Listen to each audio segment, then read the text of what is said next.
full of liquor, then we dive in it. Pull him to the side, let me slide in it. Alright, SmackDown for May the 2nd. Damian Priest and LA Knight. They have words and it becomes a match, which is interrupted by Solo Sikoa and Jacob Fatu, which ends up becoming a disqualification. Pretty Deadly takes on Fraxium, and they win. Speaking of Fraxium. After that, Nia Jax, she cuts a promo and was interrupted by Tiffany and Jade and Naomi. Anyway, it all becomes a big old brawl, which sets up a match for later in the evening. Aleister Black defeats The Miz. Selena Vega, the new champion, she takes on Piper Niven and she wins. Randy Orton cuts a promo on John Cena for their match coming up on Backlash, the pay-per-view. Rey Fenix takes on Santos Escobar and he wins. Jade Cargill and Tiffany Stratton takes on Nia Jax and Naomi and they win. And that was SmackDown. Raw for May the 5th. Jey Uso opens the show and he calls out Logan Paul, but Paul Heyman actually comes out. They have words, and then Paul actually suckers Uso into a match with Seth Rollins later in the show. First match, Penta versus JD McDonough. Penta wins.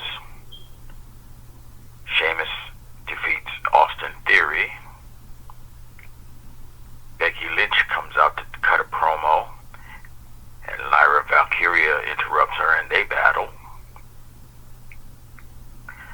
Io Sky defeats Roxanne Perez, and after that match, Juliana comes out and her and Roxanne attacks Io Sky.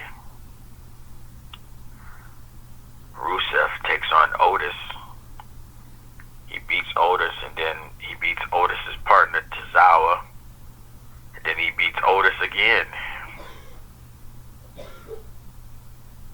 Pat McAfee talks with Gunther in a face-to-face for their match, before their match coming up at Backlash. And then we have the match of Jey Uso taking on Seth Rollins with Paul Heyman and Braun Breaker in his corner. Later in the match, Sami Zayn comes out to even the odds. And then CM Punk comes out and he cleans house with a chair. He beating up Paul and Braun Breaker, Seth Rollins. Therefore, the match is a DQ, and Jey Uso retains his belt, and that was Raw. Okay, so we're gonna talk about the Judgment Day first. Finn Balor was talking to some black-haired chick in the background when Jey Uso was walking out. Oh, that was what's her name from NXT? Which could mean a lot of things. He's either going to try to pull her into the Judgment Day just so he can get another minion under him because he's seeing he's being undermined in his mind, or he's going to break away and make his own faction, even though we see this doesn't work because Finn Balor thinks he should be the only one who's getting opportunities. Right. Not only that, Liv is going to shoot that movie, so she's going to be gone for a while. I didn't know that's why she left. I was just like, oh, she's not here today. Cool. Didn't know she was in a movie. Yeah. Okay. That means she's She'll be gone for a little while. Yep. Who's your wrestler of the week? I would say Rusev. Since he made his triumphant return. Nah, he hurt Odie. I'm not cool with that. That he didn't deserve that. You're right, he didn't, but he had to make an example of him. You do that when it's the first day back on the yard. You gotta show him who's the boss. You're normally supposed to do that with the biggest person. And Otis is not the biggest person. He's damn sure not the smallest. He's not, but he's not the biggest. He up there with him. You have a problem. It'd be different if It was Tozawa, because Tozawa's small. No, I was gonna say it would be different if skip it. I can't remember his name. The one that's out with a broken foot or broken leg or whatever. Oh, Rey Mysterio? No, that's not Rey Mysterio. No. The dude from Australia, New Zealand, or whatever. I don't know who you're talking about. He's been gone that long. That's why. Oh. So, I forget what that group is named. With the two, one of them's Australian, one of them's American. You talking about A-Town Down Under, Austin Theory and his partner. Yeah. He did that boy dirty. And yeah, he did. the way he was terrified to fight Sheamus was like, why did you do that to him? Because I knew it was a dirty trick. I'm like, oh, it's about to be someone we haven't seen in a second who was dangerous. But like, Sheamus isn't that dangerous, but it's like, wow. Bronson Reed, that's who I was thinking of. Oh, yeah. His foot isn't broken. He just doesn't... He's supposed to be coming back soon. Yeah, but there was something that was wrong. He got hurt in that match in one of the pay-per-views, and he hadn't been back since. Hell in a Cell. But he's supposed to be on his way back, yeah. What do you think about all the let-goes? It's kind of bad. Now, mind you, a lot of them people I didn't even know, so I have no say about that. But the folks that were already in the WWE on Raw and SmackDown, like Braun Strowman, Yeah. although I understood why they let him go. It's the second time, and it's the same reason that he was making too much money. He was getting paid swell. Huh.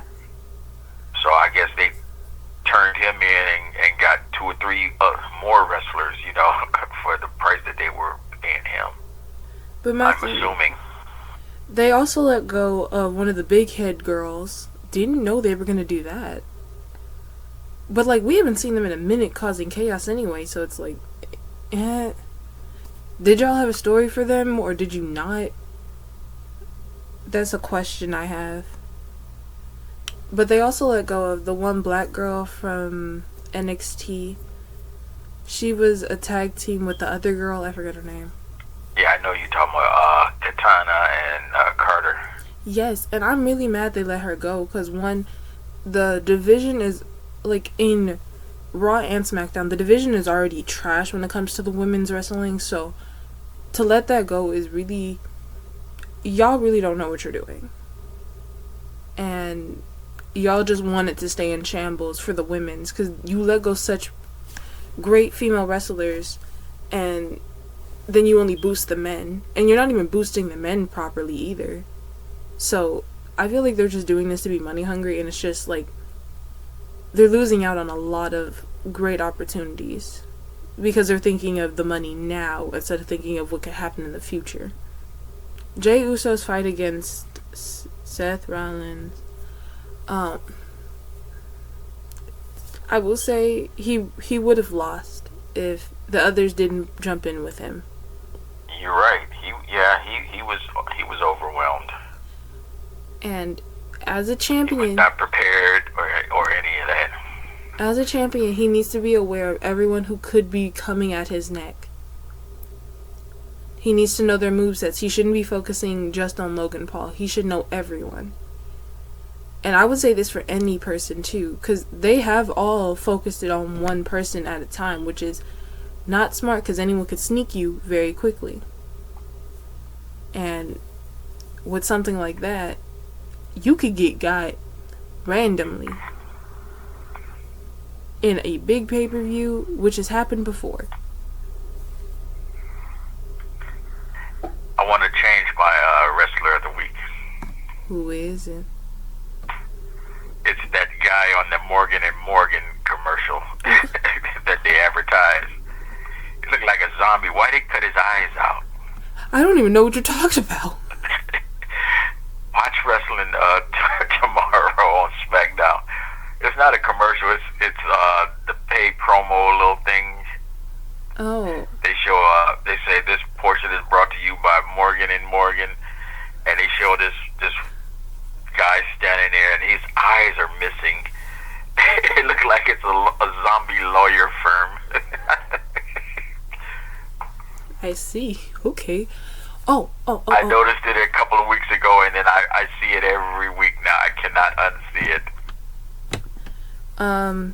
We're gonna talk about SmackDown with Naomi. Naomi's heel turn is way better than John Cena's. John Cena just sounds like a whiny old has-been who's been out of the glory, and he's trying to come back and try to seem stronger and tougher than what he is. Yeah. While Naomi... Whereas she looked like a world star video. She looked like she went crazy and fully just let her crazy show, which has happened. Yeah. She looked like one of them world star video fights the people be fighting out there in the streets. That's what she looks like. I love it. Her heel turn makes so much sense, and I love it. Apologies, my niece just got home, so you will be hearing a child's voice in the back of this video. So, who was I thinking of? Nia Jax coming back. A little bit thought she was going to be gone for a minute because of everything she said. But, yeah. She's, interesting to be mad still. I feel like they don't know what to do with her, so they're throwing her back at Tiffy. To try to do something there. You know? Yeah. Because, like, this beef was squashed a while ago. Why are we still pushing on with this? And, Jade Cargill. I feel like Jade Cargill might get the belt. It's gonna be something that happens to where Jade Cargill gets the belt. Because she's already been, snuffed out for a minute because they had her gone. And now she's back with full throttle. She's getting that belt. And I'm happy for her, but like, I like Tiffy with the belt. I wish they would let her go back to doing her I'm That Bitch character that she used to do on AEW. She was, real sassy and ratchet. Who, Tiffy? They won't let her do that on WWE. Tiffy? No, Jade Cargill. Oh, okay. She had her own little clique. They were called baddies, and they were ratchet as hell. And she was the women's champion on AEW, and I wish she could revert back to that character on here. AEW probably owns it now. No, because it was under her own name. She could still do that. It wasn't like she had a name change or anything. I mean, it wasn't a character or anything. It was just her being a badass ratchet. I mean, it could happen. But they won't let her do that. They want her to be classy. I mean, she could do it after she gets the belt, because she could revert. It would be somewhere down the line, probably. Yeah. See, she's still a what's the word I'm looking for? A new person, because she's only been in the thing for like a year. They still brain fart. They're still establishing her as a good guy character persona right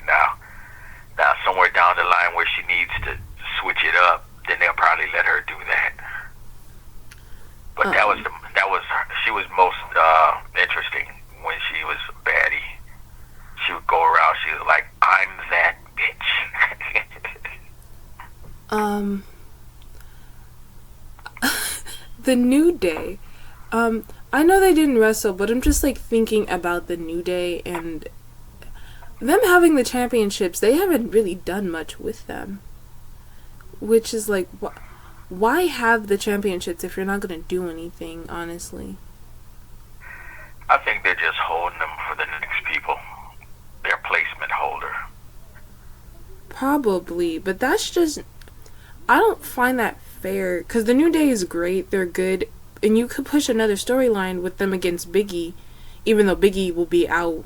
I don't think he'll be even as a host because he just got engaged. But they could do it with Biggie signing on as like a manager for another group, a new group, and they go up against them. I feel like that would be way smarter and an actual story that could hit for a minute instead of them being angry and flat, because it just doesn't have any substance with it.